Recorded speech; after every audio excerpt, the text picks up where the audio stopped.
যে যে কথাটা ইসরাফিল ভাই বলবেন নিশ্চয়ই পরে, আমি সেই একই প্রশ্ন কিন্তু আপনার কাছে প্রথমে আসতে চাচ্ছি যে জামাত আপনাদের 18 দলীয় জোটভুক্ত একটি দল এবং যুদ্ধবিদের বিচার বোধহয় এদেশের সবাই চায়।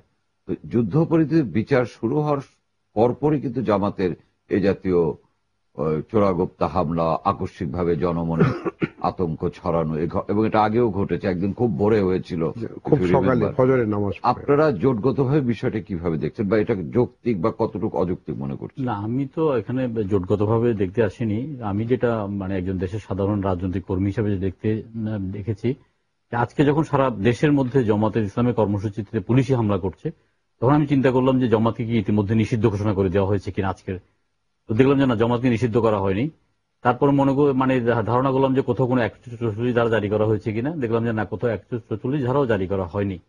তাহলে জামাতের একটা রাজনৈতিক কর্মসূচিতে বাধা দেবে, এটা কোন গণতান্ত্রিক দেশে আমরা বাস করছি? জামাত ইসলামী, আপনি জানেন যে গত পরশুদিন প্রেস ক্লাবে তারা একটা আলোচনা সভা করতে গিয়েছে। আলোচনা সভাটা করতে দেওয়া হয়নি প্রেস ক্লাবের ভিতরেই। প্রেস ক্লাবের ভিতরে আলোচনা সভা করতে দেওয়া। একটু ইন্টারাপ্ট করে, ওখানে কিন্তু পুলিশের একটা ব্যাখ্যা ছিল যে তাদের কাছে খবর ছিল যে নাশকতা হবে, এই আশঙ্কা না, পুলিশের কাছে তো এই খবর থাকবে, কিন্তু পুলিশের কাছে রামুতে নাশকতা হবে এই খবর পুলিশের কাছে থাকে না, বুঝছে না? প্রেস ক্লাবের ভিতরে জামাত নাশকতা করবে আমাদের আপনার দুর্ধর্ষ পুলিশ বাহিনীর কাছে, এটা তো অবশ্যই থাকবে।